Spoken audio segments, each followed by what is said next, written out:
Good morning, live from New Delhi. You're watching DT India News Hour, India's voice to the world. I'm Shubhendu Ghosh, coming up in the next hour. India's External Affairs Minister S. Jaishankar meets G4 counterparts on the sidelines of the Munich Security Conference in Germany on Saturday, discusses reformed multilateralism.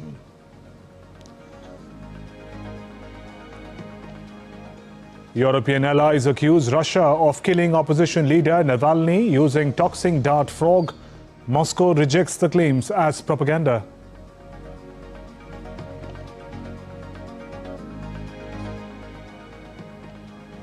Gunmen in Nigeria brutally kill at least 35 people in fresh attacks. Government under mounting pressure to restore stability.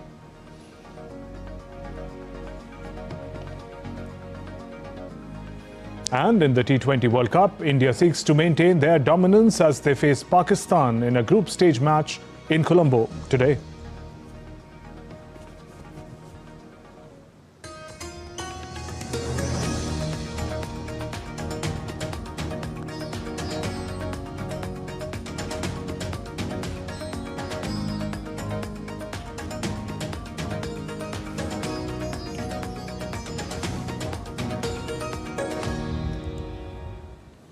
External Affairs Minister S. Jaishankar on Saturday met his counterparts from the G4 countries, including Germany, Japan, Brazil, held on the sidelines of the Munich Security Conference 2026 in Germany for the first time. The leaders discussed reformed multilateralism. Last year, when the four leaders met in New York, the G4 ministers concurred on close cooperation towards realizing Security Council reform, including the development of a consolidated model at the earliest. The G4 ministers reaffirmed their mutual respect for each other's candidacies as new permanent members of a reformed Security Council.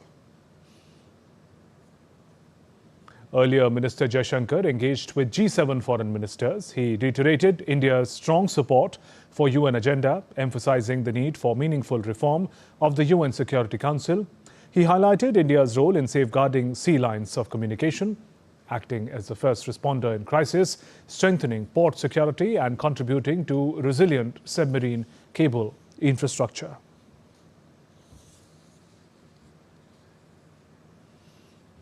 At the Munich Security Conference in Germany, world leaders discussed security challenges and global stability. External Affairs Minister S. Jaishankar highlighted UN reforms and a multipolar world. U.S. Secretary of State Marco Rubio reassured Europe on transatlantic ties, while EU Chief Ursula von der Leyen called for closer EU-UK cooperation. The annual Munich Security Conference is underway in Germany, bringing together global leaders to discuss major security challenges and reinforce international norms and stability. Representing India, External Affairs Minister Dr. S. Jaishankar emphasized the need for urgent UN reforms and shared India's perspective on a multipolar world. He spoke at the session, Navigating Uncertainty, India and Germany in a World in Disarray, engaging with his German counterpart, Johann Wadefull. When we looked at all the big polls, I think the one which was most under-realized was our relationship with Europe. And within Europe, in fact, in many ways, our relationship with Germany. If I were to say what has changed in the recent past, we've had really two big back-to-back events in India. The visit of Chancellor Merz. I think it was his first visit to Asia. Then the India-Europe FTA, which President von der Leyen described as the mother of all deals. India's Finance Minister Nirmala Sitharaman is also attending the conference, highlighting India's commitment to protecting climate-affected communities and forest ecosystems. Working for climate and saving, let's say, the climate from human actions. That is one thing we need to address, no doubt. But equally, countries like India are worried about communities which are affected by climate change. So the government is going to have to look at saving climate for itself, because that has long-term implication on all of us, and equally saving communities from the changes which happen because of climate change. At the conference on Saturday, US Secretary of State Marco Rubio sought to reassure Europe, calling for a revitalized transatlantic alliance to strengthen global cooperation. We do not seek to separate, but to revitalize an old friendship and renew the greatest civilization in human history. What we want is a reinvigorated alliance that recognizes that what has ailed our societies is not just a set of bad policies, but a malaise of hopelessness and complacency. EU Chief Ursula von der Leyen urged Britain and the EU to work more closely on security, economy, and defending democratic values a decade after Brexit.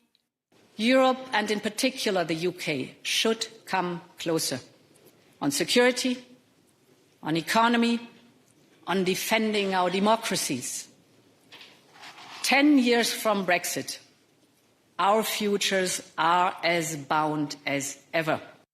The high-powered gathering comes as Russia-Ukraine conflict enters its fifth year.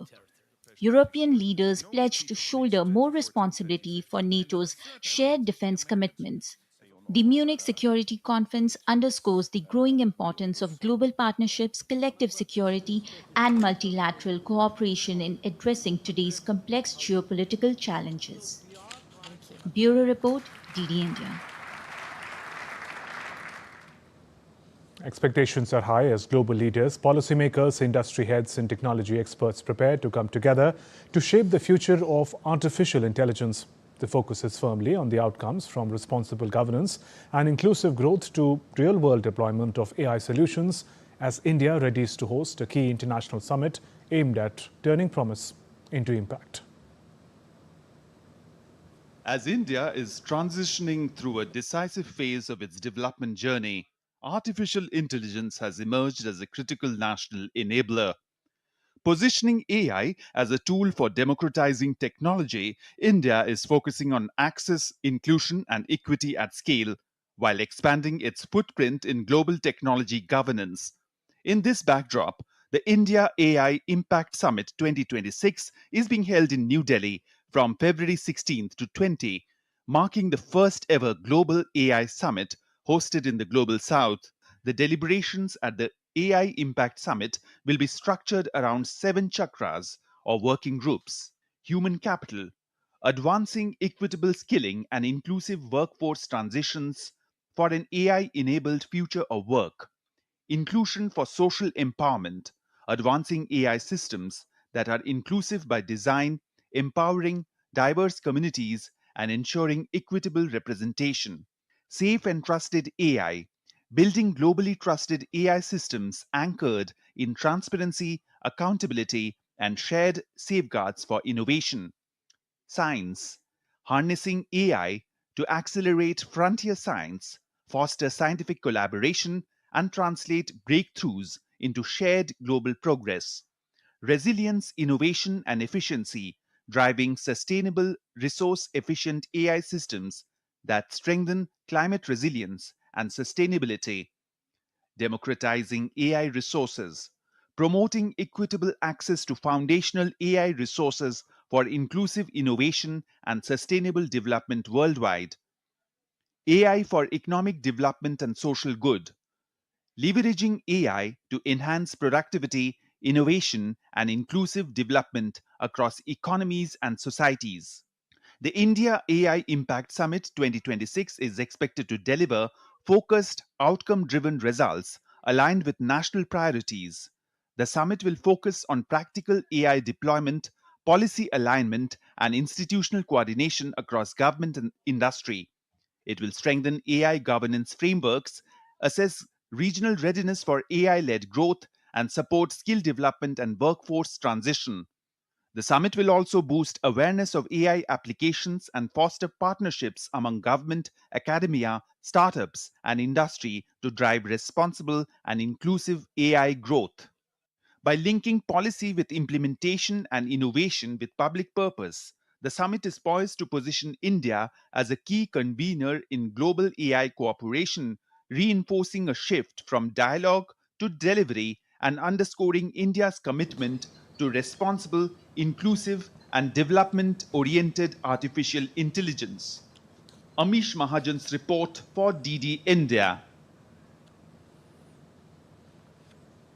Moving on, India will host 3 major international maritime events, namely International Fleet Review 2026, Exercise Milan 2026, and the Indian Ocean Naval Symposium Conclave of Chiefs from today in Visakhapatnam. The 11-day event marks India's first simultaneous hosting of these major maritime events, demonstrating India's commitment to being a preferred security partner for all friends and partners. The event will feature a presidential fleet review at sea by President Draupadi Murmu, showcasing indigenous platforms including INS Vikrant, India's first domestically built aircraft carrier, Visakhapatnam-class destroyers, Nilgiri-class stealth frigates and Arnala-class anti-submarine warfare corvettes, reflecting India's transformation into a builder's navy.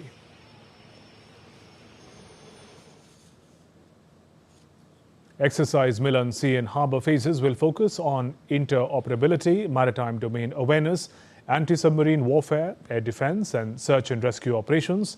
The International City Parade will feature contingents from participating navies, Indian Army, Indian Air Force marching through Visakhapatnam's iconic beachfront, the RK Beach, showcasing maritime diplomacy directly to citizens. The IONS Conclave of Chiefs will bring together naval chiefs from 25 member and 9 observers along with specially invited nations to deliberate on maritime security, HADR and information sharing. In the chaos of battlefield where the fog of war can blind the bravest, there is a lifeline that never breaks. It isn't just wire or a radio wave, it is pulse of nation's defense. We're talking about the nervous system of Indian Army, Corps of Signals, that celebrates 116th Raising Day on 15 February. DD India's Prasar Bharati gets us more. Signals motto, Tivr Chaukas, which means swift and secure. And it has lived by these words through every major conflict in our history. But it's not the time to bask in the past glory, but to be future ready. The Raising Day of Corps of Signals is not merely an occasion to look back in history. It's an opportunity to reflect on our evolving responsibilities in an era of multi-domain operations, where dominance of electromagnetic spectrum and cyber resilience is an operational requirement, and therefore we are required to be prepared for it. From the World Wars to the liberation of Goa, and from the intense battles of 1965 and 71 to the heights of Kargil, the Corps of Signals has been the unsung architect of victory. Kargil was quite a challenge, and once again, Corps of Signals rose to the occasion. The kind of communication support we gave in Kargil war, because of the sheer difficulty of providing communications. There were lofty mountains, there was enemy sitting right opposite you, the firepower was all pervasive everywhere. But even in that kind of difficult and arduous kind of terrain and conditions, providing communication itself was a kind of a battle. But still, Signals rose to the occasion and provided very, very good communications. Thanks to the Corps of Signals, the success of Operation Sindoor is a result of the perfect communication network of our defense forces. During Operation Sindoor, the signal units operated in high-tempo, dynamic and complex environment, ensuring uninterrupted command and control across field informations. Amid challenging terrain, our personnel maintained fail-safe communications, electromagnetic spectrum availability and rapid reconfiguration of the communication grids, and ensured that the integration of secure voice and data service is available to the tri-services. The nature of war is changing.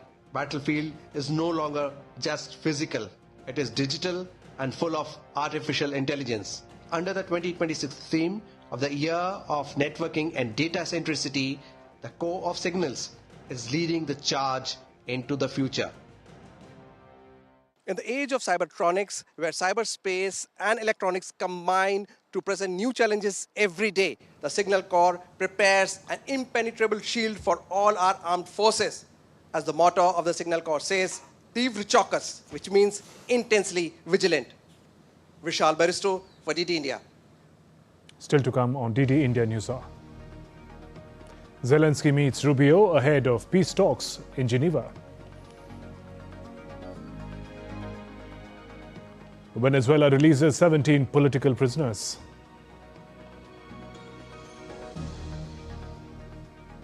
New SpaceX long-duration crew arrives at International Space Station.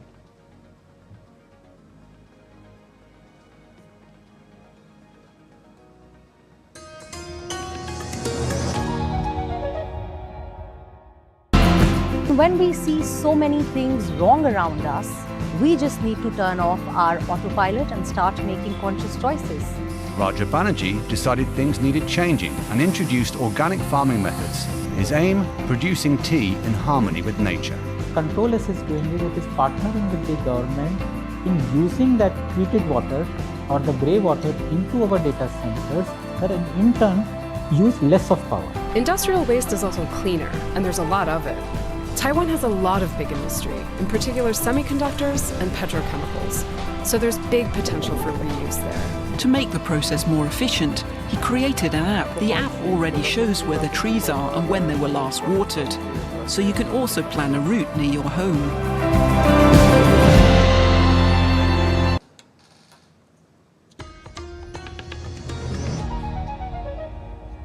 Welcome back. You're watching DD India Newshour. I'm Shubhendu Ghosh. European allies accuse Russia of killing opposition leader Navalny using toxic dart frog, while Russia rejected the claims as propaganda. In a joint statement, Britain, France, Germany, Sweden and the Netherlands said analysis of samples from Navalny's body conclusively confirmed the presence of epibetadine, a toxin found in poison dart frogs in South America and not found naturally in Russia. The statement, almost exactly 2 years after Navalny's death, said Moscow had the means, motive and opportunities to administer the poison. Meanwhile, Russia strongly denied any responsibility for Navalny's death, dismissed the latest allegations as, they call it, Western propaganda hoax. A Russian embassy in London said one must ask what kind of person would believe this nonsense about frog. Ukrainian President Zelensky on Saturday held meeting with US Secretary of State Marco Rubio on the sidelines of the Munich Security Conference. He voiced hope that US brokered peace talks in Geneva next week would be substantive, but said Ukraine was being asked too often to make concessions. Ukrainian, Russian and American delegations are due to meet in the Swiss lakeside city on Tuesday and Wednesday as US President Trump seeks to push through a deal to end Europe's biggest conflict since 1945. President Zelensky also said he had spoken on phone to US envoy Steve Witkoff and Donald Trump's son-in-law Jared Kushner ahead of the talks with Russia mediated the US in Geneva next week. Meanwhile, on the sidelines of the Munich Security Conference, Zelensky accused Moscow of seeking to delay decisions by changing its lead negotiator. He said US had proposed a security guarantee lasting for 15 years after the conflict, but Ukraine wanted a deal for 20 years or longer. He also called for greater action from Ukraine's allies to press Russia into making peace, both in the form of tougher sanctions and more weapon supply. The surprise is that Russians changed, the leader of the group. This is a surprise to my mind because they want to postpone the decisions. But it's too, maybe I'm pessimistic a little bit, but we count on Americans that we will continue and they will not give Russia to postpone or to say let's begin negotiations from the very, very beginning because we have the new group. Yes, I think that will be a big mistake, and I hope that our American partner will not give such possibility to Russians play with them. Venezuela released 17 political prisoners on Saturday, according to a post on X by the Human Rights Committee of the opposition movement Vente Venezuela. The individuals were greeted with applause and emotional embraces as they exited the Zona 7 detention center. Venezuela has been gradually releasing detainees following the January 3rd capture of President Nicolas Maduro by the United States, though the process has drawn criticism from rights groups and families who say the pace has been slow and lacks transparency. In other news, armed attackers on motorbikes killed at least 35 people, burnt homes and shops during raids on 3 villages in northwest Niger state early on Saturday. The attacks occurred in the Burgu local government area near Nigeria's border with Benin. The assaults are part of recent surge in violence blamed on armed groups who've carried out deadly attacks, kidnappings for ransom and forced many communities to flee across northern Nigeria. A witness said more than 200 attackers on motorbikes swept through the area, targeting multiple villages. Insecurity remains major concern in Nigeria, with authorities facing growing pressures to restore stability in affected regions. Thousands of anti-government protesters marched through the western Serbian city of Valjevo on Saturday, demanding early elections and accountability for violent police action during demonstrations 6 months ago. The protest was led by students and is part of a wider anti-corruption movement that began in 2024 after 16 people died when a railway station roof collapsed in Novi Sad. The tragedy sparked nationwide outrage, shook the rule of President Alexander Vučić. The European Union, which opened membership talks with Serbia in 2014, has criticized the use of excessive police force, said the country must strengthen the rule of law and fight corruption and organized crime if it wants to join the bloc. Australia to spend some $2.76 billion to progress construction of a shipyard that will help deliver nuclear power submarines under a trilateral AUKUS defence pact with US and Britain. Announced in 2021, AUKUS is Australia's largest ever defence investment and will see US commanded Virginia-class submarines based in Australia from 2027. Several Virginia submarines sold to Australia from around 2030, and Britain and Australia building a new class of AUKUS nuclear-powered submarines. Prime Minister Anthony Albanese called the deal critical for delivering the new submarine fleet.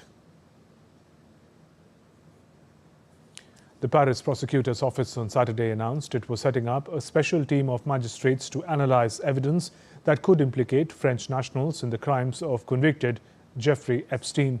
Following the release of Epstein file, the prosecutor's office said it would also thoroughly re-examine the case of former French modeling agency executive Jean-Luc Brunel. The new team will work closely with prosecutors from the National Financial Crimes Unit and police with a view to opening investigations into any suspected crimes involving French nationals. Prosecutors said investigations had shown Brunel was a close friend of Jeffrey Epstein, who had offered modeling jobs to young girls from poor backgrounds.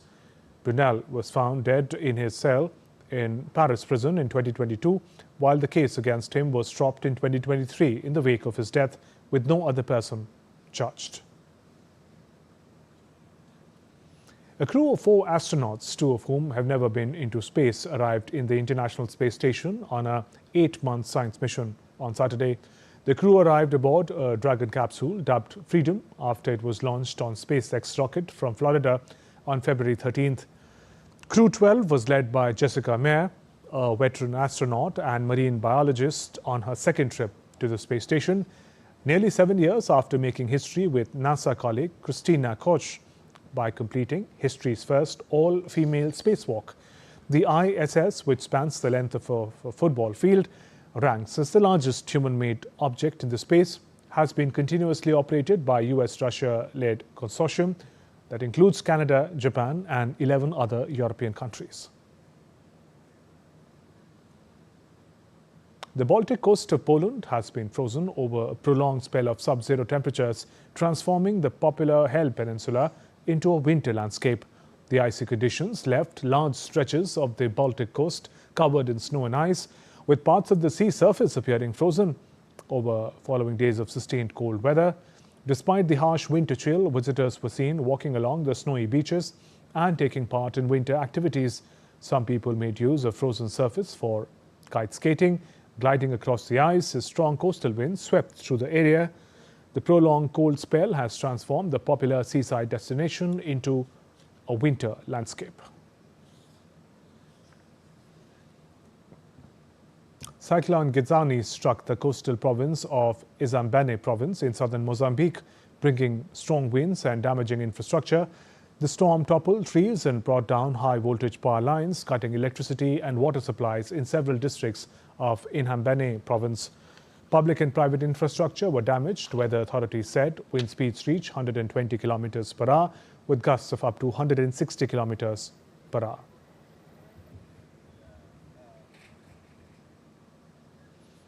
Let's now take a look at other stories making news around the world.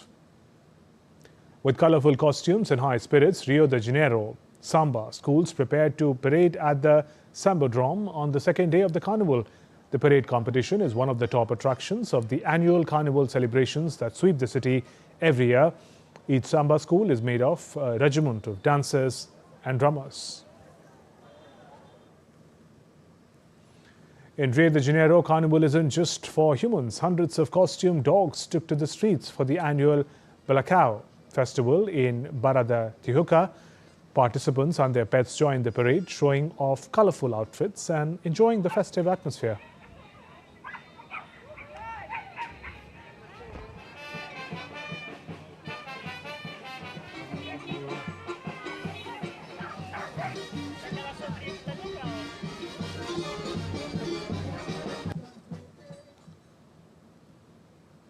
In El Alto, dancers and musicians filled the streets for an annual indigenous carnival celebrations, the agriculture cycle and start of the rainy season. Festivities are part of the wider Andean carnival tradition that honors Mother Earth and local indigenous customs. The colorful parade featured traditional costumes, music and dances highlighting the cultural heritage.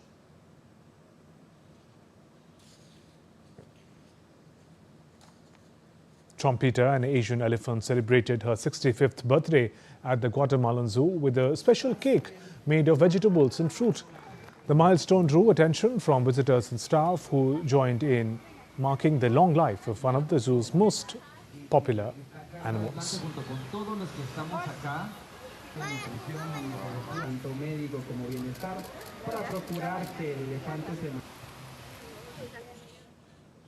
Still to come on DD India Newshour. BNP to form new government in Bangladesh.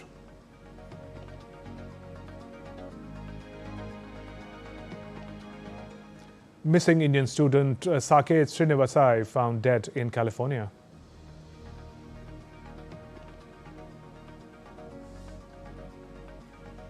Mahashivratri is being celebrated today.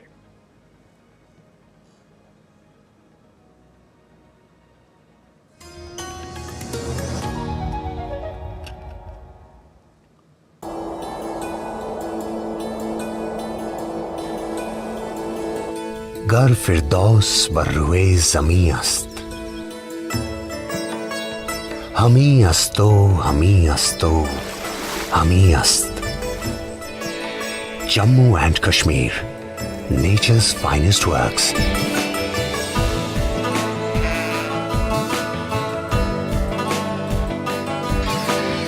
A land of verdant valleys, pristine lakes, striking autumns, unforgettable majestic beauty. A place of unwavering devotion, wholehearted smiles,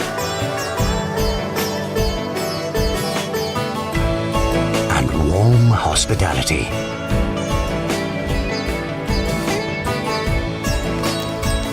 World famous for its exquisite artistry.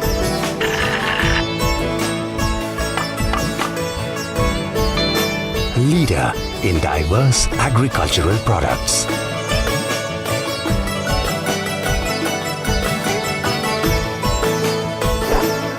Heartland of winter sports. Jammu and Kashmir is vibrant, diverse, ambitious, future-focused,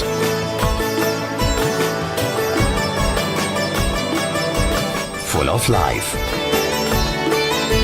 Welcome to heaven on earth.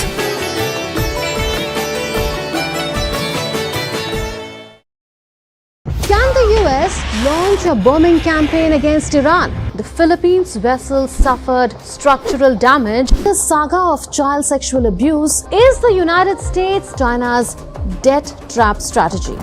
Truth is stranger than fiction.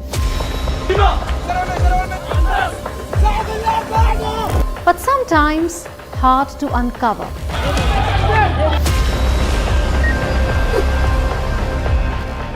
Trust us to tell the truth, unadulterated and pure, of every story that matters to you.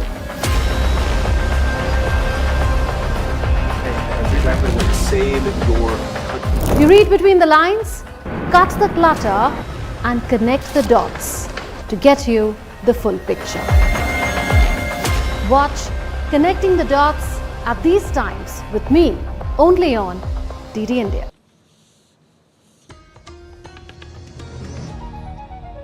You're watching DD India News Hour. I'm Shubhendu Ghosh. Our top stories at this hour.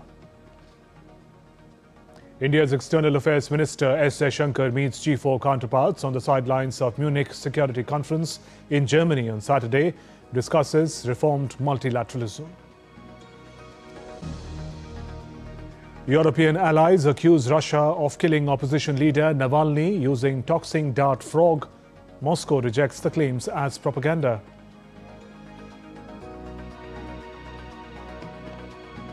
Gunmen in Nigeria brutally kill at least 35 people in fresh attacks. Government under mounting pressure to restore stability.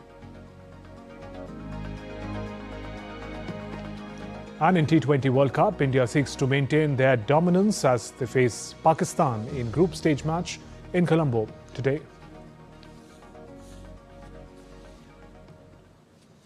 Let's turn to news from Bangladesh, where newly elected members of parliament and cabinet members are set to be sworn in on Tuesday, that is February 17th, following the landslide victory of Bangladesh Nationalist Party (BNP) in the 13th national elections.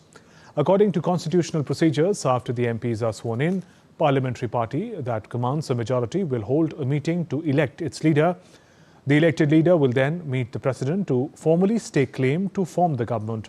The president will first administer oath to the prime minister, followed by ministers, state ministers and deputy ministers. The cabinet division will subsequently issue a gazette notification allocating portfolios.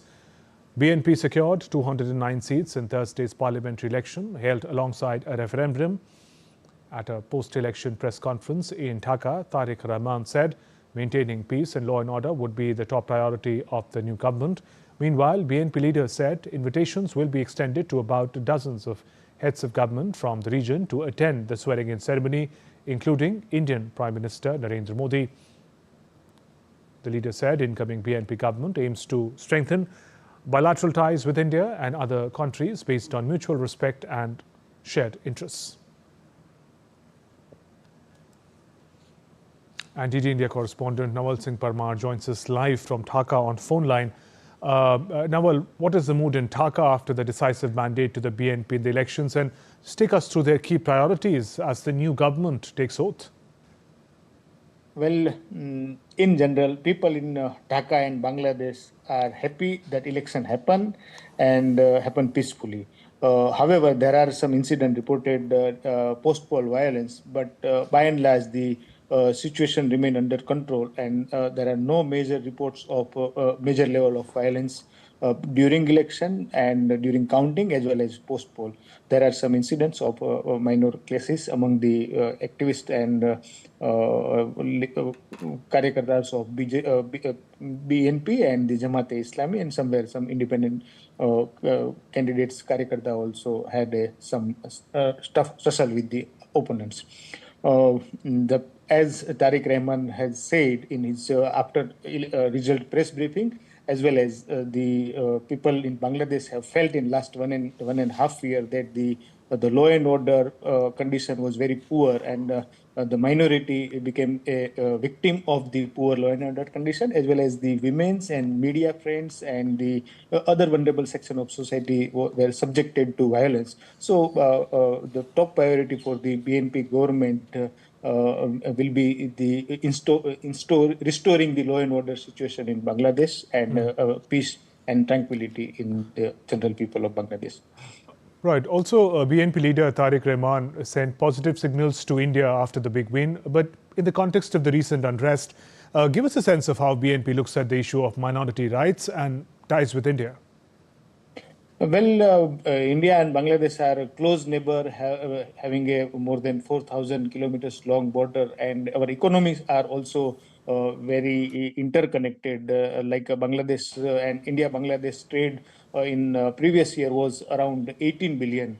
And major part of the that trade is the import from India for Bangladesh, and that imports are the essential commodity like rice, ginger, onion, garlic, food oil, and wheat, like that. Even some agriculture commodity like cotton and yarn. So for Bangladesh, India's commodity are very much essential, because some of the commodities are perishable kind of commodity, and an Indian market can supply that commodities to Bangladesh, which is very much necessary for Bangladesh to maintain a essential supply of that commodity, as well as the curtail the pricing, overpricing. So for both the countries, bilateral relation is beneficial to each other, for medical purpose also, Bangladesh medical and as well as tourism. Bangladesh nationals, Bangladesh citizens are very much necessary of cheap and affordable and quality health service, and that India provides. And there is a benefit of language and cultural tie between India and Bangladesh. So this is the very essential for the Bangladesh as well as India. At the same time, the issue like safety and security of the minorities, and including Hindus and women and journalists, media fraternity, they have a tough task ahead, because economy is in a very poor condition. Earlier, it was also very in bad condition, but due to one unelected government of 1.5 years, where the investment, foreign investment, as well as the major project were stalled. So now that will be also a big challenge for the incumbent government of Tariq Rahman or BNP to restore the economy on the progressive trajectory. Nawal Singh Parmar, thank you for joining us with those updates from Dhaka. Moving on, a 22-year-old Indian student has been found dead in California 6 days after he went missing on February 9th. In a social media post, Consulate General of India in San Francisco informed that the local police have confirmed the recovery of the body of the missing Indian student. It extended heartfelt condolences to the families and loved ones during this profoundly difficult time. The consulate said it stands ready to provide all necessary assistance to the family, including coordination with local authorities and arrangements for repatriation of the mortal remains to India at the earliest. The consulate officers are in direct contact with the family and will support them with all required formalities and services. Saket Srinivasavai was an Indian postgraduate student at UC Berkeley, hailing from Indian state of Karnataka. He was among the 6 to hold a patent for inventing a microchannel cooling system for hyperloop and a method thereof, as per his LinkedIn profile. The Indian diaspora organized tributes to brave soldiers martyred in the Pulwama terror attack at the iconic Arc de Triomphe in Paris, a site that stands as France's eternal place of remembrance for its unknown soldiers. In collaboration with the French administration, the solemn ceremony was organized by India in France to honor the sacrifice of Indian security personnel who lost their lives in one of the deadliest terror attacks on Indian forces on 14 February 2019. Holding the tributes at the Arc de Triomphe carried a deep symbolic meaning. Beneath this historic monument lies the tomb of the unknown soldier of France. On this significant day, the same sacred ground became a place to remember India's fallen heroes of Pulwama. In a powerful gesture of solidarity, representatives from the French administration paid tributes to the Indian soldiers by laying wreaths in their honor. The event also underscored the growing strategic partnership between India and France in the global fight against terrorism.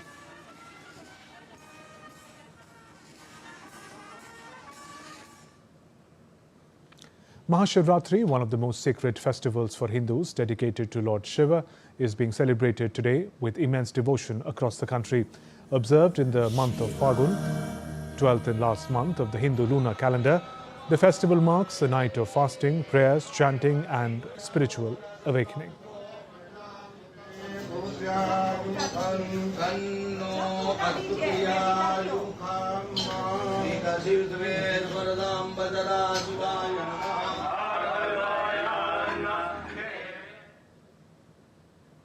Massive influx of devotees in Somnath Temple, Gujarat, is being witnessed to seek blessings of Lord Shiva on this auspicious day.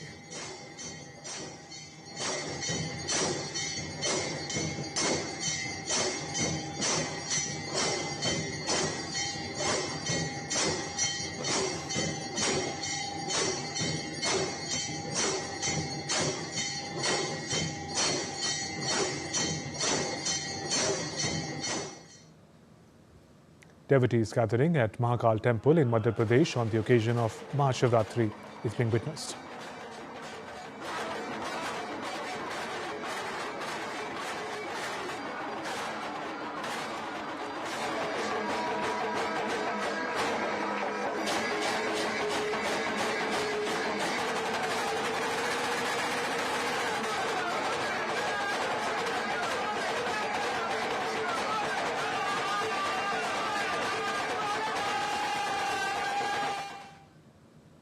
Devotees visiting Lord Sri Vishveshwar in Varanasi welcomed with grand shower of flower petals, the holy city illuminated for the auspicious day.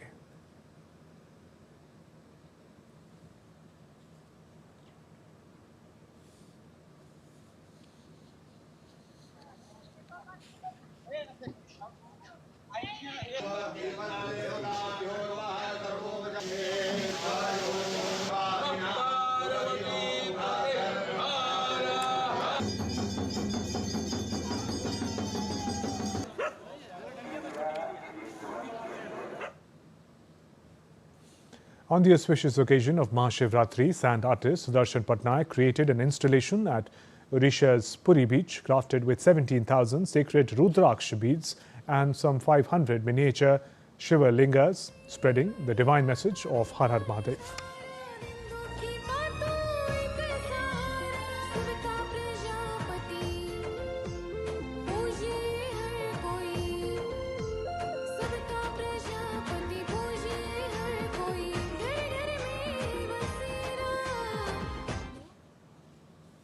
President Draupadi Murmu extended her greetings on the occasion of Mahashivratri and also prayed that grace of Mahadev may forever remain upon all and that our nation may always advance on the path of progress.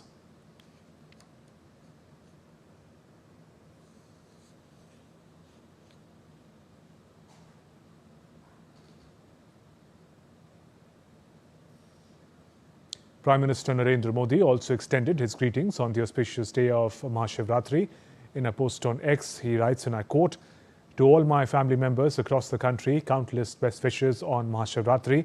My prayer is that Adidev Mahadev always keeps his grace upon everyone. By his blessings, may all be blessed with well-being and may our Bharatvarsh sit enthroned at the peak of prosperity." Unquote.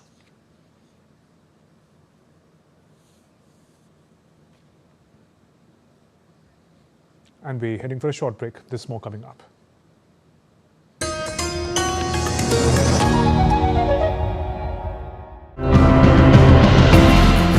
When we see so many things wrong around us, we just need to turn off our autopilot and start making conscious choices.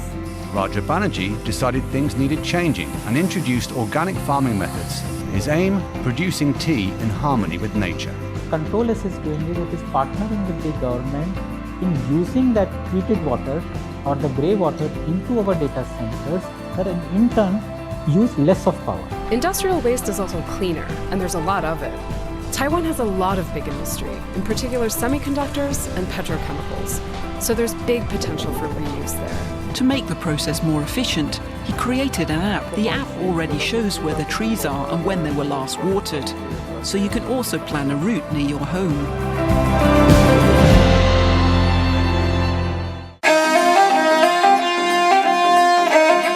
Always.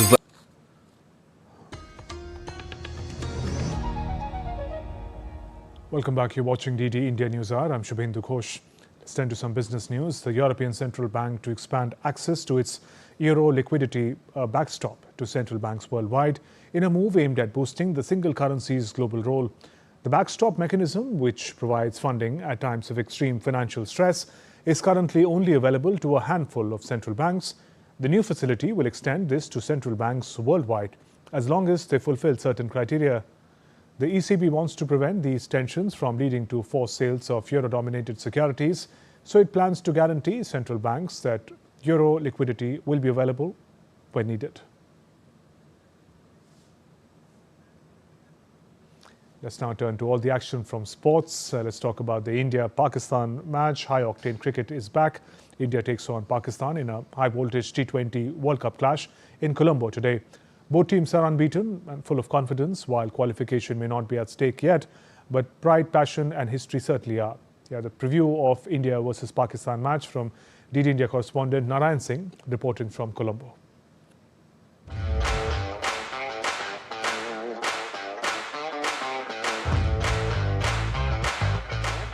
India versus Pakistan.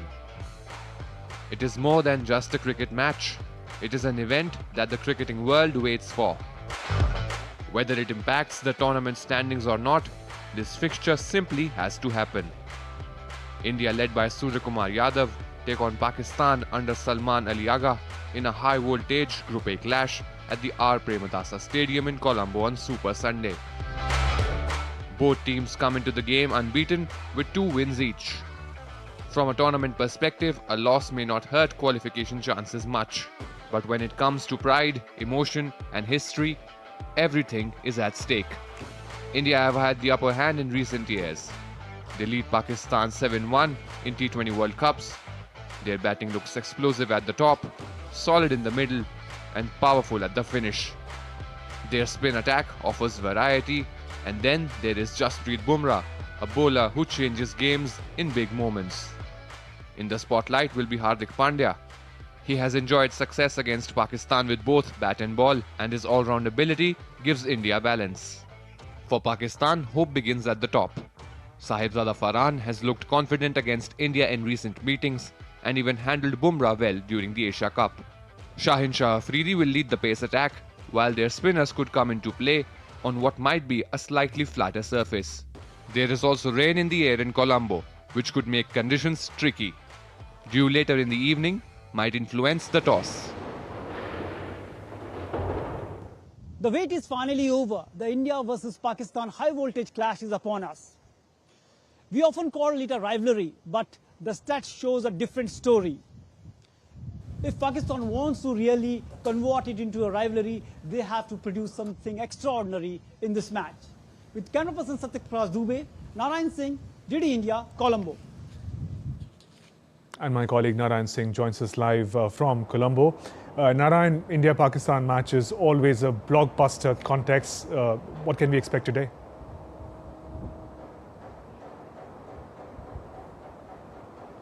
Definitely, Shubhendu, as you mentioned, it is always a blockbuster clash, and we can say that this is the fixture which sustains the cricket, because everyone, whether it is ICC, whether it is Pakistan Cricket Board, even if you talk about the broadcaster, the Sri Lankan Cricket Board, everyone wants these fixtures to happen because a lot of revenue is generated through this match, and we can say that it is even the broadcasters want to have more and more India-Pakistan match, because a lot of their revenue is based on this India and Pakistan match. And overall, we can say that the whole cricketing universe actually eyeing for this match, and Colombo has become the center of the cricketing universe, and fans across the world are coming here and just paying big prices for the tickets and the hotel bookings. So despite of that, the fans are coming. So overall, we can say that the fans are excited, and overall, Subhendu, it's a mother of all battle. You can say the El Clasico of cricket, you can say it, the high voltage, high octane clash.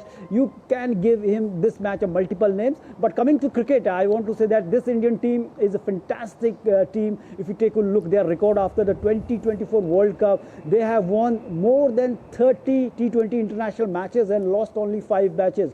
So this Indian side is the most consistent side in the most inconsistent format of the cricket, the most volatile and the most unpredictable forms of cricket. This shows that this Indian team is very strong, and if you take a look, their opening order, as yesterday Suryakumar Yadav said that Abhishek Sharma is now fit, he will play. So I think it's going to be a we can say the run fest here in the Colombo, along with the we can say that other factors. But down the order, Ishan Kishan will open with Abhishek Sharma, and then we have a fantastic captain Suryakumar Yadav, Tilak Verma, and our clutch player Hardik Pandya. So a strong and deep batting lineup here. And if talk about the bowling, Jasprit Bumrah, the most lethal bowler in the death overs. Arshdeep, if he plays, I don't think he plays. If the conditions suit spin to them, and both the sides will feel a spin heavy side. So all in all, it's going to be a fantastic cricket, but India definitely has an upper hand. If you talk about the Pakistan, one player, Usman Tariq, who has an unusual action. He has been banned for that action by the ICC in the past, but finally he has been just cleared by the ICC lab, so he'll be there. So I think he can just pose some threat to the Indian team. But yesterday when this question was asked to Suryakumar Yadav in the press conference regarding an out-of-syllabus question in form of the Usman Tariq, he said that we are not, if a question is out of syllabus, we will not leave it. We will try to attempt it, and we will tackle the Usman Tariq. Overall, we can say that at the top, they have the player like Sahibzada Farhan, who has a good record against India in the 3 matches he played against India in the Asia Cup, where he played 40 in the first knock, and after 2 half century in the next 2 knocks. So he may pose some threat in the at top of the order. Otherwise, India is a favourite, one of the fantastic team. It needs some Herculean task from the Pakistan to be there in the match. Right, Narayan, fans would hope that weather does not play a spoil sport. Take us through the playing conditions for the big match.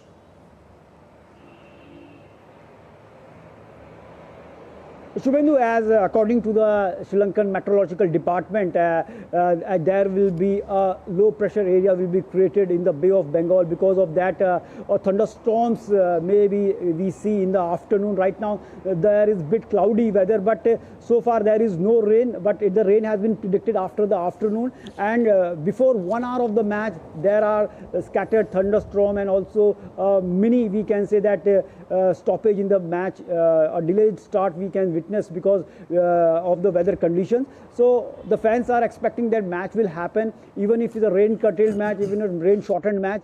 Everyone is expecting match to happen because fans are coming from all over the world, paying heavy prices for the flight tickets and hotel booking. Despite of that, fans are here. So I think the rain gods will just pay attention to the prayers of the fans, and we are hoping the match will happen and favorably a result in favor of India. All right, fingers crossed. Thank you, Narayan, for joining us with those updates from Colombo.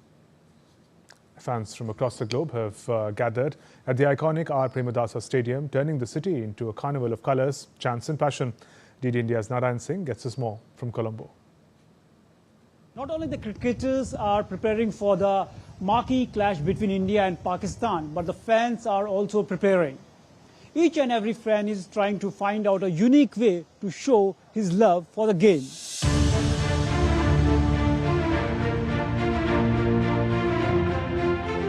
Cricket's biggest rivalry is back on the centre stage. The much-awaited T20 World Cup clash between India and Pakistan is all set to light up the iconic R. Premadasa Stadium, and the excitement here in Colombo is absolutely electric. Fans have travelled from different parts of the world to witness this high-voltage encounter. Supporters have turned this Sri Lankan venue into a sea of colour, passion and emotion. One of the biggest attraction is tri-coloured beard superfan, proudly displaying the Indian flag painted across his beard. It is going to be a very high voltage match, and I want to see and why I want to watch that match inside the stadium. And basically I watched all the matches against India and Pakistan inside the stadium. Basically the environment was there, very electrifying moment. I want to basically see that particular electrifying moment, so I am here to basically watch that particular match. The ever enthusiastic members of the Bharat Army have also arrived in large numbers, chanting slogans, beating drums and creating a carnival-like atmosphere. However, there is one concern hovering over this marquee clash: the weather. There is a high risk of rain in Colombo on Sunday, but fans are looking positive. I have travelled from New Delhi to Colombo just to watch this match. I am very excited about this match, and I am 100% sure that India is going to win this match. And it is not going to be a nail-biter. It is going to be a one-way match, as it has been for few years. All eyes are now on Colombo as India and Pakistan prepare to renew their rivalry in what promises to be another unforgettable chapter of the T20 World Cup history. Indian fans are hopeful that again it will be a lopsided contest between India and Pakistan in the T20 World Cup. It is the greatness of these fans that they came here to watch this man despite of multiple hurdles. Definitely, these are the fans who makes the game great. With camera person Satyaprakash Dubey, Narayan Singh, DD India, Colombo. And that's all in this edition of DD India News Hour. Let us know your thoughts on the news of the day. For those on the go, you can get all the latest news and updates from India and across the world on DD India mobile app. This app is available on both Android and iOS. Scan the QR code on the screen and download now. We'll be back with more news as it breaks here on DD India. I'm Shubhendu Ghosh from all of us here in Delhi. Thanks for watching DD India News Hour. Namaskar.